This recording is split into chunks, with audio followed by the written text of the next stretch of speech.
En esta edición de Noticias 13, Pierluisi pide a jueces ser más rigurosos con reincidentes de violencia doméstica. El presidente del PPD presenta a su equipo de campaña. Corte de Apelaciones en Argentina declara inconstitucional reforma laboral.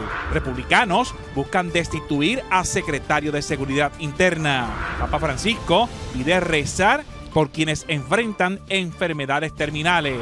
Esto y más en esta edición de Noticias 13.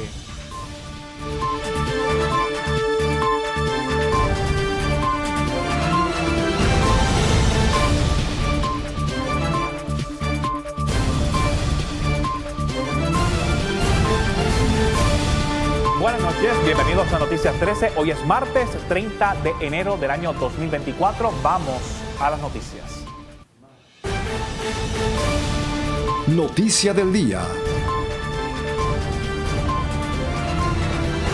Ante los casos de violencia en la isla, el gobernador reclamó a la judicatura que evalúe los expedientes de los acusados para evitar que los agresores de violencia doméstica se conviertan en los asesinos de sus exparejas. A continuación el informe. Para el primer ejecutivo está claro que en el caso judicial contra el perpetrador de la segunda masacre del año, Wilfredo Irán Santiago, los fallos son evidentes en los tribunales.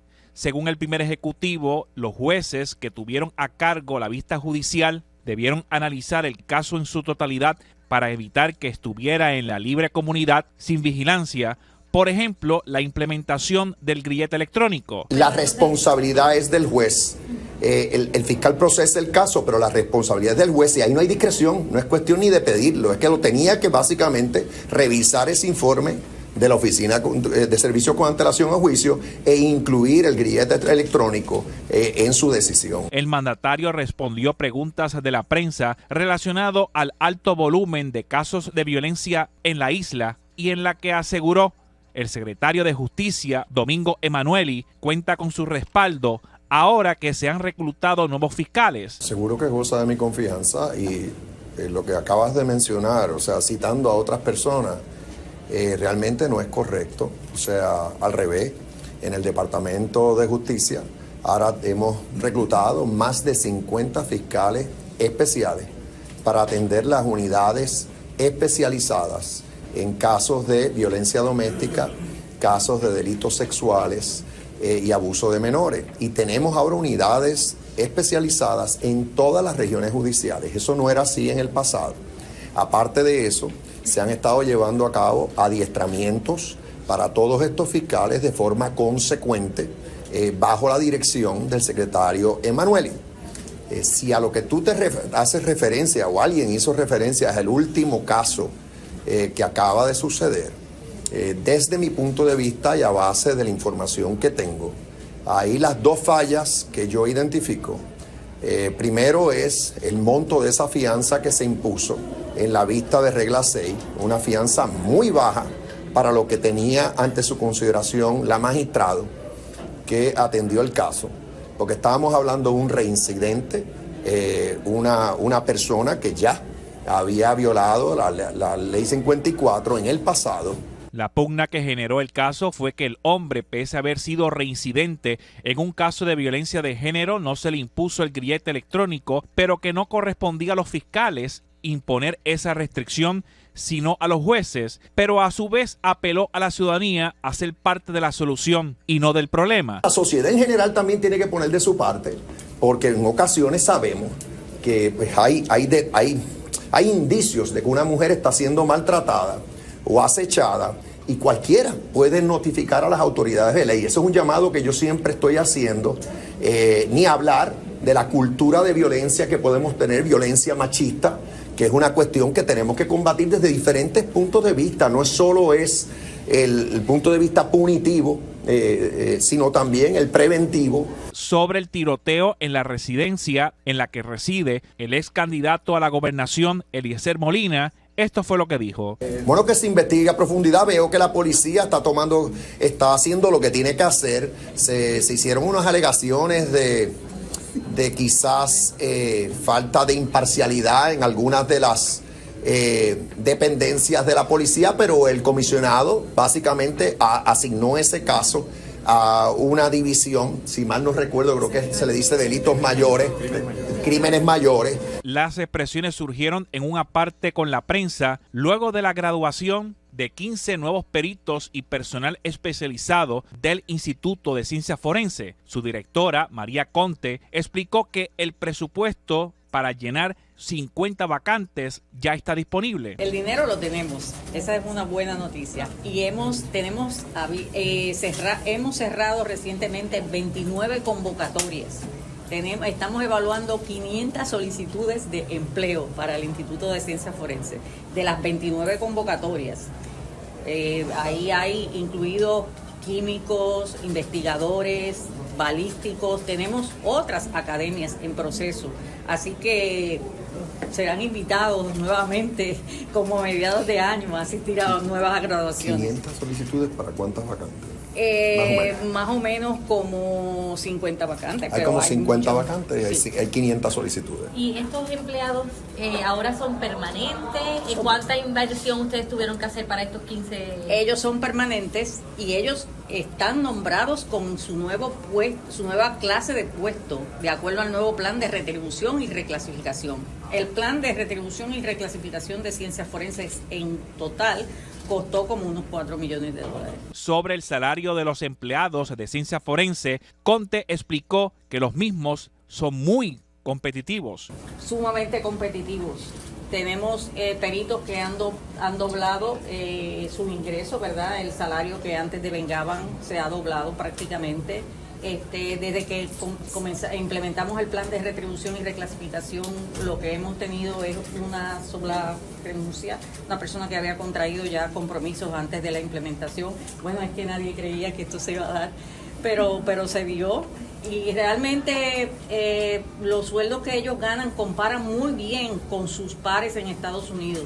Al momento el instituto está cumpliendo con las horas que se establece como normal para una autopsia, que es entre 48 a 72 horas, mientras que la toxicología, esa requiere por lo menos un mínimo de 90 días, debido a que es necesario una revisión de pares. Las autopsias se hacen a las 48 o 72 horas como máximo de que el cadáver llegue al Instituto de Ciencias Forenses. Las pruebas toxicológicas en las mejores manos y de acuerdo a los parámetros de acreditación tardan al menos 90 días.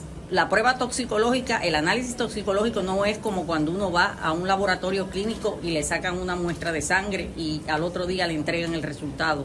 Eso requiere de una serie de revisiones por pares. Así que en las mejores manos esas pruebas van a durar 90 días.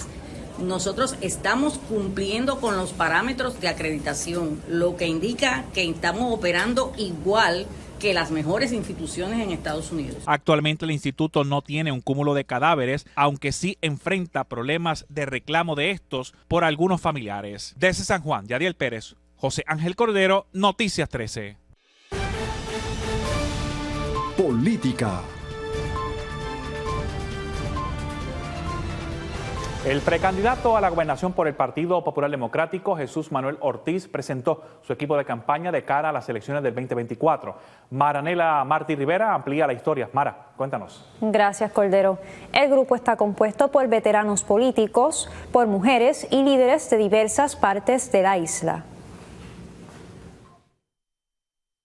El actual presidente del Partido Popular Democrático, quien aspira a la gobernación, Jesús Manuel Ortiz, presentó a su equipo de campaña, el cual indicó que se trata de un grupo que representa experiencia, trayectoria y juventud. Entre las múltiples presentaciones, anunció la posición de directora de campaña, quien lo ocupa Ingrid Colbert, quien fue subsecretaria bajo la presidencia de Charlie Delgado y dirigió la Autoridad de Puertos bajo la administración del exgobernador Alejandro García Padilla. Por supuesto, pues se requiere una persona que dirija estos esfuerzos, que coordine, que ayude a establecer la estrategia, que se asegure de que de verdad, distinto a otros, las cosas pasen.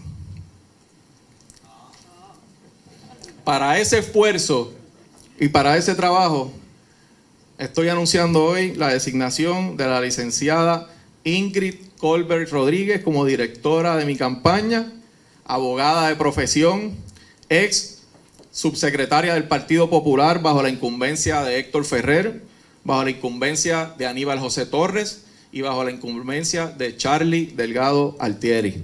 Colaboradora del plan de gobierno de varios candidatos a la gobernación de nuestro partido en pasadas campañas y pasada directora ejecutiva de la Autoridad de Puertos de Puerto Rico.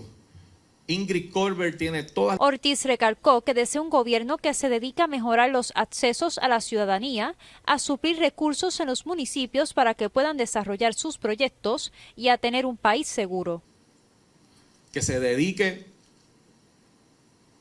a mejorar la salud de la gente, a garantizar accesos de salud para nuestra gente, a garantizar y ayudar en los recursos a los municipios para que puedan hacer el trabajo que ellos saben hacer, en proveernos un país con seguridad, en fomentar una economía local que fortalezca a nuestros comerciantes, que dé oportunidades a nuestros jóvenes, empresarios, emprendedores, que fortalezca y crea en la Universidad de Puerto Rico, que crean un balance entre el ambiente y el desarrollo económico y que combata con todas sus fuerzas la corrupción. Es un equipo variado que representa la realidad de nuestro partido. Es un equipo donde converge la experiencia, la juventud y sobre todo un equipo comprometido con Puerto Rico y con el Partido Popular Democrático. Por otro lado, exhortó al elector a votar por el que anhela en una política limpia y libre de corrupción. Eres un elector que siempre ha estado ahí respaldando al Partido Popular. A ti, que eres un elector que por distintas razones quizás te habías alejado un poco del Partido Popular, ahí tendremos para ti, presentaremos una alternativa real que atienda las necesidades del país y que represente tus aspiraciones. A ti, joven, que quieres un país en el que tú te puedas desarrollar, que crees en la política limpia y lejos de la corrupción. Y a ti, popular, que al igual que yo, estás convencido de que haciendo lo correcto vamos a tener una victoria grande y vamos a tener un gobierno liderado por el Partido Popular a partir de 2025. Desde San Juan, Yadiel Pérez, Maranela Martí, Noticias 13. Agenda. Luego de que en diciembre pasado un informe del negociado de energía de Puerto Rico revelara un saldo mixto en las métricas de desempeño de Luma Energy, el operador privado encargado de la transmisión y distribución del sistema eléctrico de la Autoridad de Energía Eléctrica anunció el martes que en su más reciente informe al ente regulador se destacan las mejoras realizadas en varias áreas clave de la red. Según el consorcio energético, en el segundo trimestre del 2023 hubo una reducción de 25 millones en las interrupciones de servicio gracias a la instalación de 3.500 aparatos automatizados. Los aparatos inteligentes se utilizaron para reducir el impacto y la duración de las interrupciones, indica un comunicado de prensa enviado por el contratista del gobierno. Asimismo, indica el documento, se evaluaron mejoras adicionales en varias áreas del sistema, como lo son la seguridad, la duración y frecuencia de las interrupciones de servicio en comparación con las métricas de la operadora previa. Aunque hay muchos clientes de energía eléctrica con placas solares que han denunciado en las redes sociales que desde que llegó Luma Energy, la factura que antes era de $4 ahora supera los $100 mensuales. Cambiando un poco de tema, la presidenta del Centro Unido de Detallistas, Lourdes Aponte, presentó los resultados de una encuesta dirigida a pequeños y medianos comerciantes con el objetivo de conocer la situación que enfrentan actualmente. Maranela Martí Rivera nos presenta el informe desde el estudio. Mara, cuéntanos. Gracias, Cordero. La encuesta arrojó que la mayor dificultad económica que afecta a los comercios se basa en los continuos aumentos de las facturas de energía eléctrica. Una encuesta realizada por el Centro Unido de Detallistas a pequeños y medianos comerciantes fue presentada ante el director ejecutivo de la Junta de Supervisión Fiscal, Robert Mujica. La reunión discutió información actualizada sobre la situación actual y se enfocó en encontrar soluciones ante la crisis de las pequeñas empresas y el comercio. Voy a empezar con números más recientes, que en el punto más alto de establecimientos en Puerto Rico llegó en el 2007, donde había más de 60,000 establecimientos. casi 60.000 establecimientos, puertas que estaban abiertas donde pueden ir a tocar. Y el punto más bajo fue en el 2015, quitando lo que fue la pandemia y quitando lo que fue luego de María, en donde habían 43.900. Esa fue la contracción del sector privado durante ese periodo y sabemos que eso se debe a la recesión económica y diferentes factores. En el 2023, los datos más recientes apuntan a que eso creció a 50.995 establecimientos. Por otro lado, el informe mostró que el tema relacionado a ventas presenta que 34.000 comercios generan menos de $500.000 al año, según la economista Chantal Bennett. El 75% de estos pequeños y medianos negocios, casi 34.000 establecimientos, generan menos de $500.000 anuales en ventas. Esto es en ventas. Mientras que los costos operacionales, el menos que tiene $158.800 en costos operacionales. En la información recopilada, el propietario promedio de pequeñas empresas cuenta con entre 1 a 7 empleados que ganan un salario mínimo y generan de 0 a 3 millones en ventas. Además, arrojó que uno de los desafíos que enfrentaban los comerciantes eran los altos costos de las operaciones comerciales. La encuesta arrojó que las preocupaciones principales de los patronos de pequeñas empresas se basan en los costos laborales, energéticos y los impuestos. El 52% de los comerciantes han tenido que mitigar gastos operacionales reduciendo costos de mercadeo y alquileres, mientras que la minoría de estos ha aumentado los precios a clientes. Hecho para poder mitigar estos aumentos en los costos, el 52% indicó que han tenido que reducir costos operacionales en otros lados.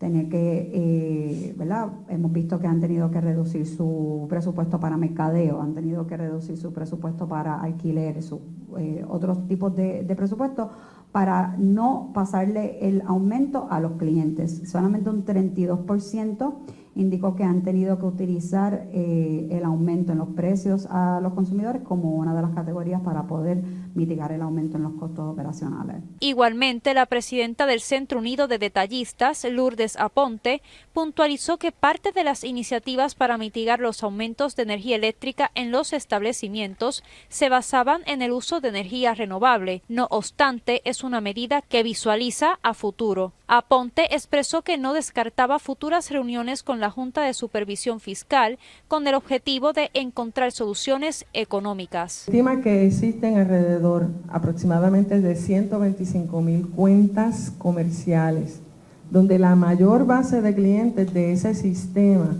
energético pues recae en nuestro sector, porque solamente 500 cuentas van dirigidas a lo que es el sector industrial. Así que estos aumentos pues deben ser, ¿verdad?, hasta cierto punto mitigados, ver de qué manera, y lo hemos dicho en el pasado, de identificar alguna otra fuente de fondos para mitigar, ¿verdad?, el mismo. Sabemos que se está trabajando con lo que es energía renovable, pero sabemos que también de igual manera eso es para largo plazo. Desde San Juan, Yadiel Pérez, Maranela Martí, Noticias 13.